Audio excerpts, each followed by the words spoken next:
ABAG has a great future because regionalism in the Bay Area is absolutely needed for progress. And ABAG has a wonderful relationship with its local governments, even though sometimes we have our occasional conflict over state-mandated processes. But in general, we've solved a lot of problems together, and I think we need to do a lot more of that. Well, we think there are several really important missions that we need to accomplish. One is what's called the Sustainable Community Strategy, where we integrate land use, transportation planning, and all the elements that are necessary for that to be successful. And that's a state program that is going to be repeated every 4 years. It helps manage our transportation system in accordance with the land use pattern we need and provide incentives to local governments to facilitate the planning and the implementation of that. A second major issue is climate change. All levels of government are going to have to deal with that. It's not simply something that comes out of CARB or international models. It's going to be a commitment for how we transform the energy sector into something that mitigates some of these effects. And an adaptation strategy for the Bay Area is also going to be crucial. And a third is to look at our hazardous risks in the Bay Area, like seismic risk and sea level rise and our water supply. Those are really important issues to keep the region prosperous. ABAG is the association that looks at all the issues together collectively. So it helps local governments who have their own sets of issues work together to see how problems can be solved at a regional level. Each local government has control over what happens within its own jurisdiction to some extent, although we have many hundreds of special districts on top of that.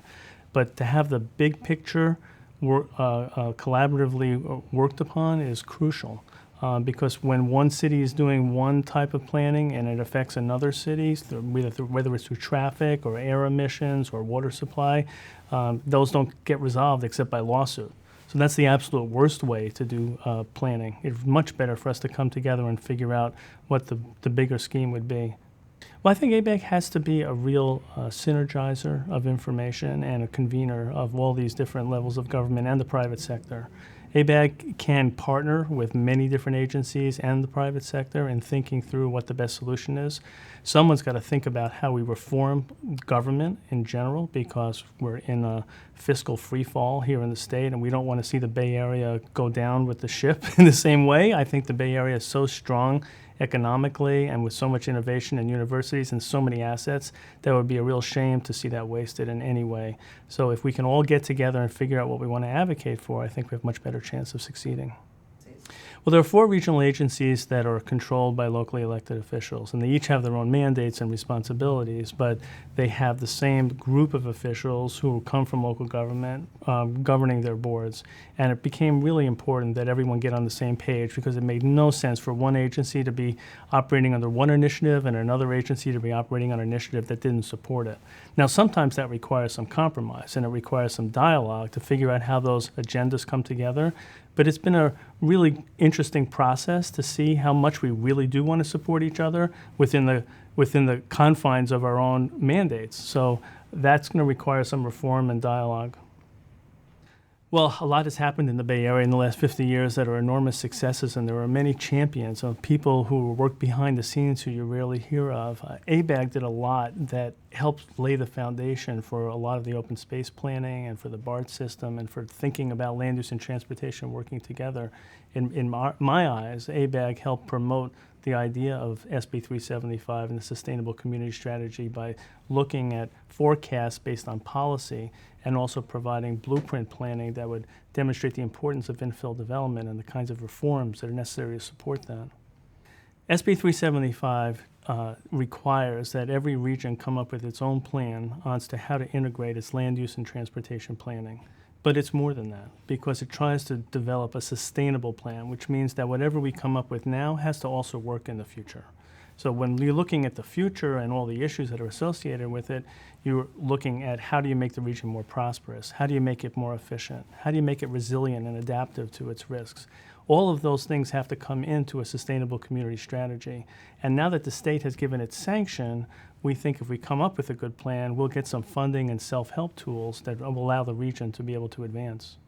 Well, the Bay Area is a really important region for the state of California, as well as the national government. It's the place where a lot of the technology that's developed in the United States is exported to many other markets around the world. And to the extent that we're successful here of using our universities and our aggregation of these types of industries to work on future problems like clean tech and manufacturing processes that can operate in advanced societies, the Bay Area is going to lead the way for the revival of the American economy and the American spirit. But that doesn't mean that we're without challenges, because this won't happen unless we build enough housing to be able to make the cost affordable for people to live here so that companies can hire Bay Area residents to do the work. So we have a really important role in making sure that the Bay Area can prosper if we get these planning processes right and we build enough housing in the right places and we support it with the right kinds of public investment in transit and schools to have a wonderful future here. Yeah, I think it's a unique challenge, obviously, to be able to look at the big picture and see what it takes to move the needle on a lot of these issues. It's easy to get into a sense of despair because there's so much conflict at many different levels of government, and it's so difficult to solve problems with the kind of constitution that we have or the fact that it changes every 2 years. So it takes an awful lot of experience at different levels of government to see a path so you can help really become a problem solver. You can't do anything by yourself. It's all teamwork. So you have to be able to understand the mission of all the other agencies as well as what the private sector needs to be successful, and the university and community college and our public schools. ABAG has no regulatory authority, and it doesn't have its own funding source to distribute. But it can create really important alliances and partnerships so that plans can be created that would be logical to fund. And that's why the federal and state government and MTC likes to fund programs through ABAG, because we are able to bring multiple levels of government and stakeholders together and accomplish a lot of things for a relatively small amount of money. So if you could project how this working relationship is going to be between you and MTC and the Air Quality Board and BCDC, what do you see happening in the future? What kinds of things can the four of you do together? I think the four of us have a lot of responsibility to make the Bay Area work. Not one of our agencies independently can do it. But together, we cover a large array of the issues in the Bay Area. So we do have to improve our air quality. We do have to prepare for sea level rise. We do have to invest our transportation dollars wisely and in the right places to support land uses. And we need local governments to be leading the way with what they need to improve the quality of life of their citizens, and also sign on to a set of sustainability principles that will govern how we move together into the future. The challenges at ABAG, I think every public sector organization lacks funding, of course, to do what it really needs to in order to be immediately successful. I don't think we can use that as a reason not to get started on these important problems. They're not going to get any better on their own, and the more we can make progress with them, the more eligible we'll be for other levels of funding, because it's so leveraged. If we're going to be investing billions of dollars of infrastructure dollars, why not take a small percentage of those funds and plan it so it's used the most efficient way, so that it actually solves problems rather than just continues problems? So to that extent, I think ABAG has this possibility of growing in the future. But first and foremost, it needs to be relevant, it needs to be on the issues, it needs to connect to its local governments and its members, and it needs to be a really good partner. I want the members to talk with us and to really engage with us. I know they have a lot of problems, in terms of their own finances and budgets, and they've got all kinds of issues for their citizens or residents who want their city councils to help them and engage with them. So it's hard sometimes to think about the region as a whole when that's not what you were voted there to do. However, I think by the dialogue that we've created through the Sustainable Community Strategy and other grant programs where we've provided funding, we've definitely improved the relationship between local governments and communicating with each other about the importance of working together. And to the extent that ABAG can bring people together and synergize information and provide best practices, then we're seen as a real value. Yeah, I think the business community is really concerned that overregulation is going to choke off its ability to innovate, and that's not the intent here. The intent here is to actually look at this whole pattern of regulation and see where the conflicts are so that they can be solved. Our goal is to find an approach that makes the planning process work very well for business so that they know exactly where, when, how, and how long it will take to develop their programs and to support the very important parts of the economy that make their businesses thrive. So without us being able to produce a good transportation system or enough affordable housing, businesses will look for employees somewhere else. To the extent that they see that we're working on the problems that affect them, they're very supportive. I think the environmentalists we work with in the Bay Area are sophisticated. They've been around long enough to realize that unless we're all working together, their problems aren't going to get solved. We're all on the same page in terms of preserving land and habitat and being efficient with water supply. What we need to create is a regulatory environment that actually works for business as well. So I think the environmental community is recognizing that more and more, and they seem to be a very good partner in working through on these issues. The Bay Area needs to grow in a way that's sustainable, and it's prosperous, efficient, and resilient. And we can do that with a sustainable community strategy. If we really put our minds together and partner with all the right people that want to help us, we can create a plan here, maybe not in the first 4 years, but over the first 4 to 8 years, that will really work for the Bay Area, make everyone feel like we accomplished something very important. Well, we've been here 50 years, and the Bay Area has grown. It's protected its open space. It built BART. It saved the Bay. It's done an awful lot of really great things. So the next 50 years, we have to protect ourselves from hazards like earthquakes and sea level rise. We have to spur the innovation of our industries. We have to grow our education system so that everyone has access to really good school programs. We need to create secure environments in our urban centers and really high quality urban lifestyles so that people still enjoy the Bay Area, and do that in a way where people feel that the public investments are there to support that.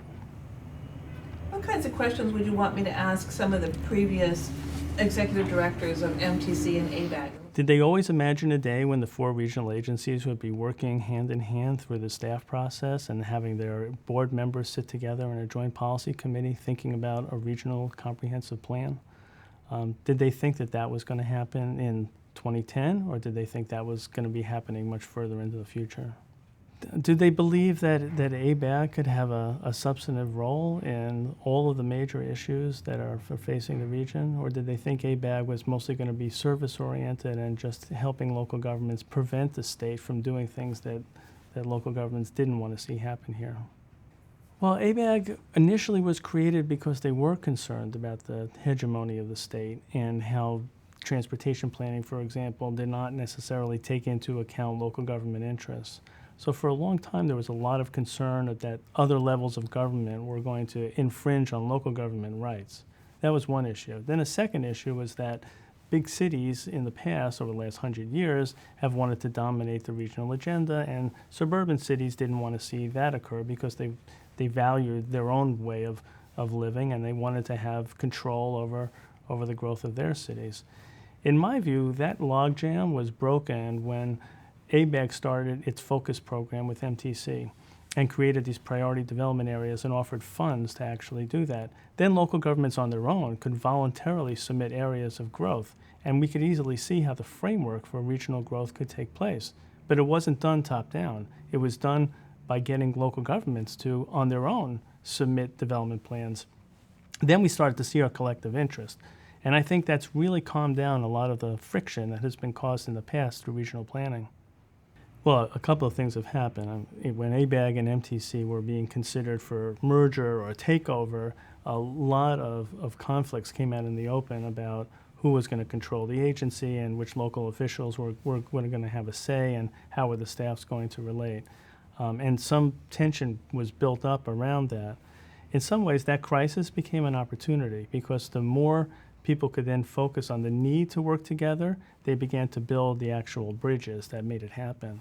And so through the hard work of Henry Gardner, the executive director, and Steve Heminger, bridges started to be built, the agencies started to see their mutual interest, and then as the Sustainable Community Strategy got legislated, it actually made ABAG and MTC co-leads on the development of this plan. So now we had all the interest in the world to work together. So it's been really interesting to see how the transformation of working relationships has occurred. And right now, I think we're working better than we ever have. Well, Henry paved the way through a huge amount of diplomacy, not only with MTC and other regional agencies, but with local governments who feel that the regional housing needs assessment is something that does infringe on their rights. And Henry went to many, many city council meetings and explained that ABAG does a lot more than the regional housing needs assessment, and it also tries to take into account their needs. My role at ABAG is much more in terms of how do we shape policies into the future about developing that plan. So banking on the same diplomacy that was created and the goodwill, how do we capitalize on that and develop new legislative strategies and new self-help strategies for financing that can actually implement some of the plans we've been talking about?